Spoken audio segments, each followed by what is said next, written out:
welcome. You're watching the Business Today show with me, Sakshi Patra. Here's the top news. Hawkish US Fed stance ends a three-day winning streak for markets. Investors turn cautious, pushing IT and bank shares deep into the red. Sensex down 311 points, while Nifty falls 68 points.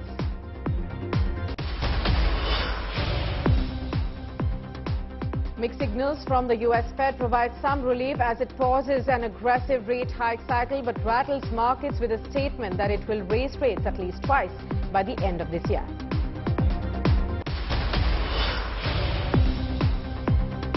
Trade deficit widens to $22 billion in May. It is a 5-month high, more than a 10% fall in merchandise exports. Sluggish demand from major buyers overseas.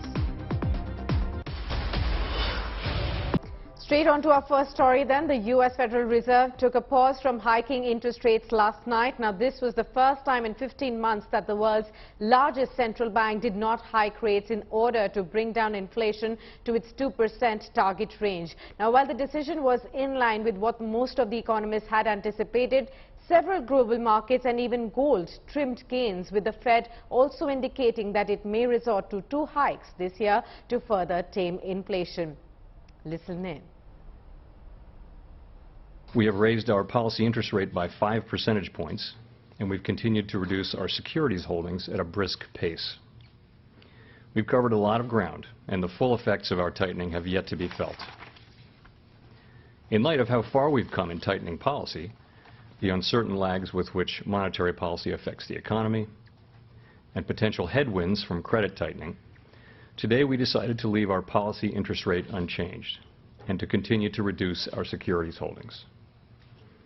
Looking ahead, nearly all committee participants view it as likely that some further rate increases will be appropriate this year to bring inflation down to 2% over time.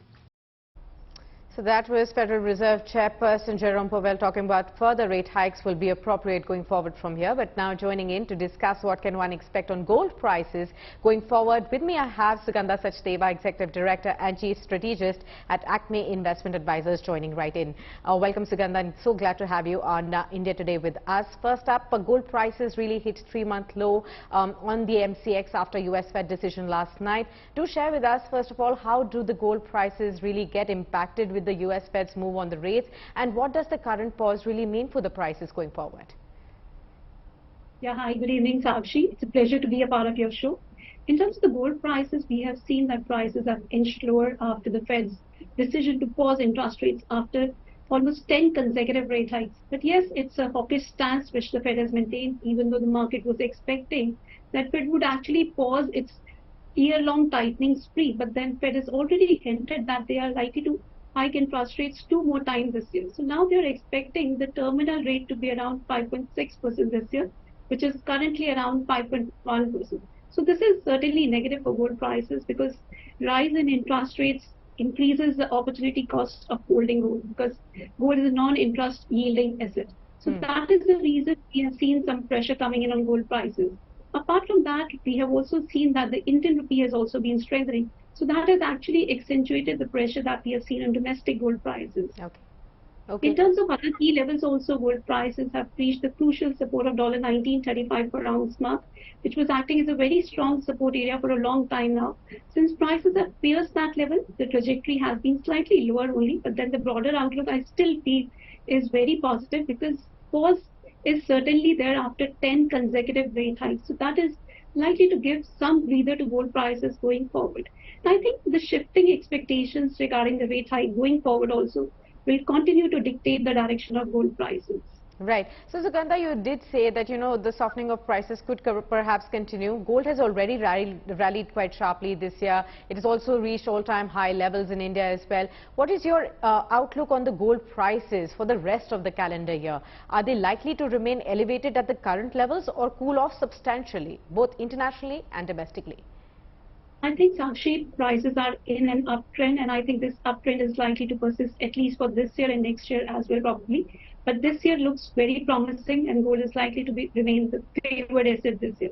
So we have a lot of concerns about a global economic slowdown, which is likely to be engineered by these high interest rates. And we are also in a high inflationary environment. So that is another trigger which is likely to support gold prices.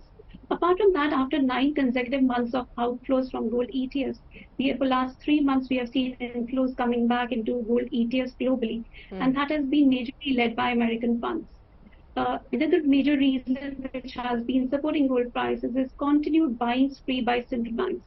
In fact, last year central banks bought a record 1,130 tons of gold, and this year also this trend is continuing. In the first quarter of this year, we've seen gold purchases of almost 228 tons. All right, thanks a lot, Sugandha, for giving us all those insights on what to expect as far as gold prices and the outlook on gold is concerned going forward, and whether these dips could be an opportunity for investors to buy into the yellow metal. Well, markets ended in the red after a 3-day winning streak. Weak global cues weighed on the market sentiments, with a hawkish tone of the U.S. Federal Reserve, despite a rate hike pause, fueled pessimism in the markets. Sensex ended down 311 points and the Nifty slipped 68 points. The top Nifty gainers were dominated by healthcare and pharma stocks like Apollo Hospitals, Divis Laboratories, Dr. Reddy's, Cipla and BPCL. The top Nifty laggards, however, were Hero Motocorp, Wipro, IndusInd Bank, SBI and Kotak Mahindra Bank. Experts, meanwhile, believe that India continues to be a bright spot in the emerging market space. The benchmarks, the small caps and mid caps have seen a tremendous run-up in recent weeks, leaving investors wondering about the future of the market. My colleague Tanya Aneja caught up with Vivek Bajaj, co-founder of Stock Edge. Here's an excerpt. Some experts are now saying that we are in a bull market, and markets have been doing well, and especially in the month of April and May. So how to really make money in this type of market? Actually, you have raised a very important question. This is the billion-dollar question. That whether it's a bull market or bear market, tell me how to make money. Because ultimately, we all are here to make money, right? So, in a bull market, the structure of making money is far more easier than in a bear market. In a bear market, a trader makes money because a trader knows how to short the market, how to sell the market and buy at a lower level. For that, a trader uses derivatives, futures and options to build a short position in the market. But in a bull market, all you need is cash. Because when you go into the market and buy shares in cash segment, you need to give them money, right? And all of us have money. All of us may not have shares to sell, but all of us have money. So currently the structure of Indian market, or for that matter now global equity market, has gone into the bull market because it is a function of the interest rates. Because interest rates have kind of plateaued now and it is expected that it will go down in coming 1 to 2 years, market is very dynamic.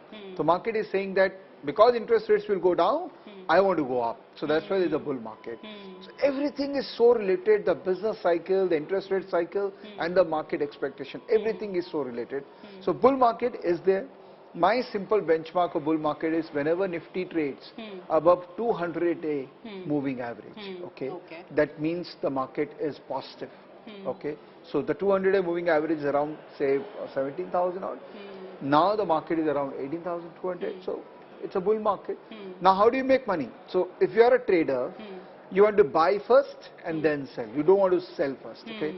If you are an investor, you keep on building your portfolio by regular SIP. The only savior for retail investor is SIP. One should not think of, I have 50 lakh, now I want to put into the market. No, pace it out. Stagger the whole investment journey, then you will create wealth out of it.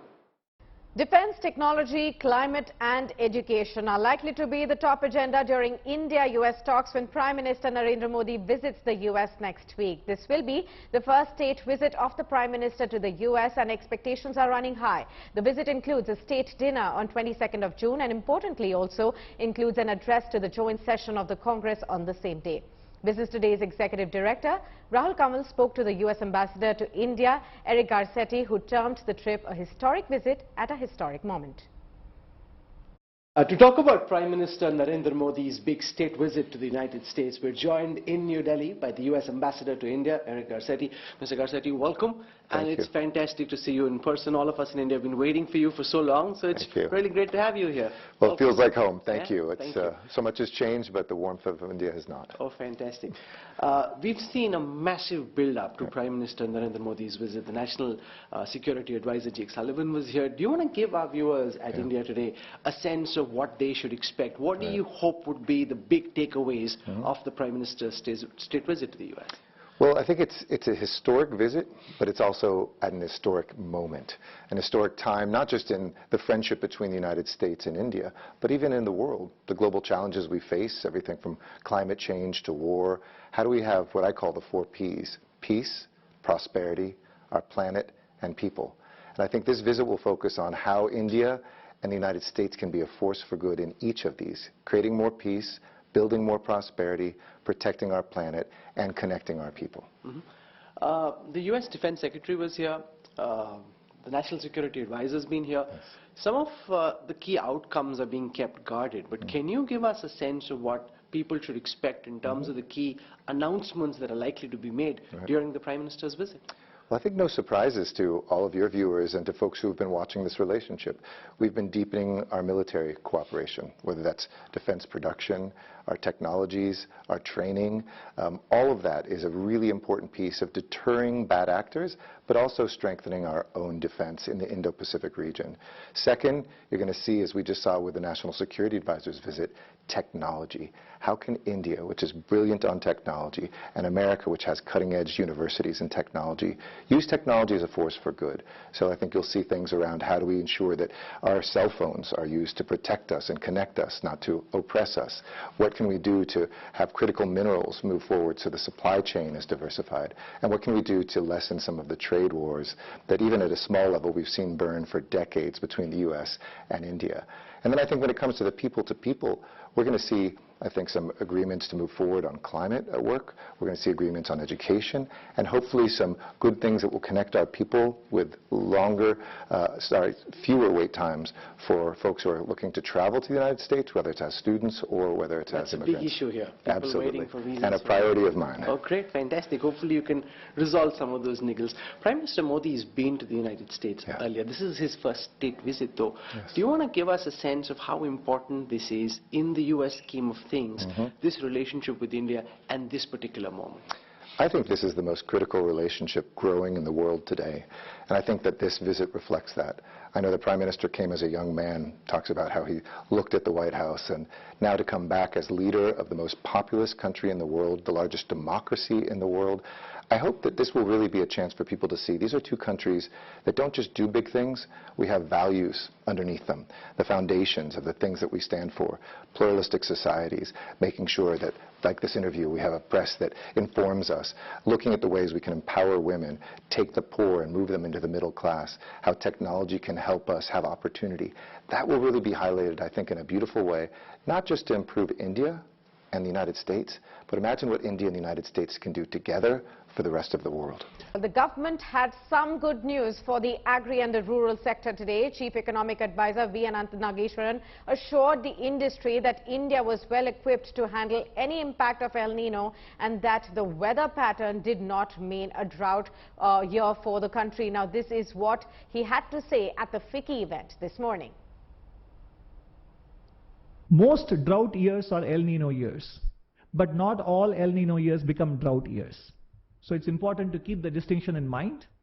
And also the IMD forecasts El Nino to set in the second half of the monsoon season. So by then, hopefully, bulk of the monsoon rainfall should be already with us.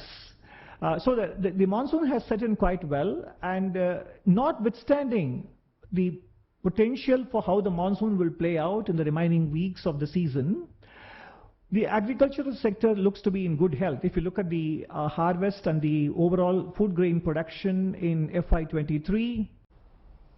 India's largest two-wheeler company, Hero Motocorp, plans to drive into the premium category soon. The company will open 100 luxury stores for its premium offerings in the next 1 year.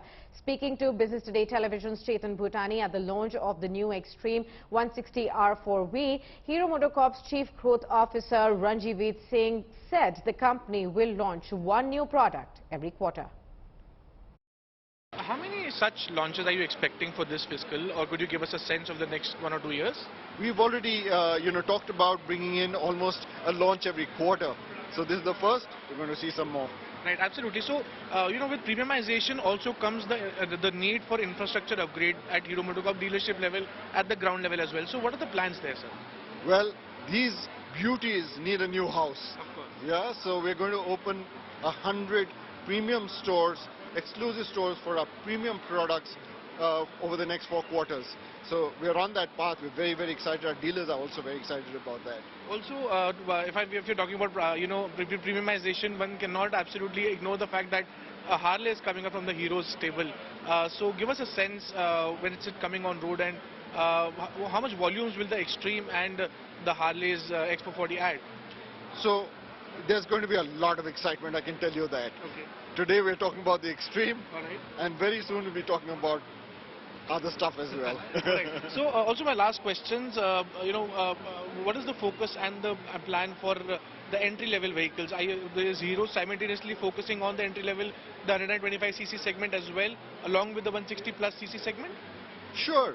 When you think about Hero at the entry commuter side of the business, we're at about 70-80% market share, and therefore getting a couple of points market share is not, there's not much joy in that. What we are looking at is to grow the category, expand the category, invite more consumers as first-time buyers to come in. And we're doing a lot of work with our dealers to be able to get more customers and expand the two-wheeler category. But as the Chief Growth Officer, are you not concerned, sir, that the sales for rural two-wheelers is almost on a decline constantly, with electric vehicles also coming up into this space? So does that worry you, or the bullish trend will continue for Hero Motocorp? We recently launched the Super Splendor X-Tech, which is 125cc, and we're seeing across the board success and uptake in rural as well as in urban. We're seeing Splendor as very strong. HF Deluxe continues to be strong. So we definitely see more and more consumers. Just remember, we've come out of 2 years of COVID, so this is the time when the economy is coming back. There are lots of positive green shoots that we are seeing, and definitely it augurs well for the two-wheeler industry.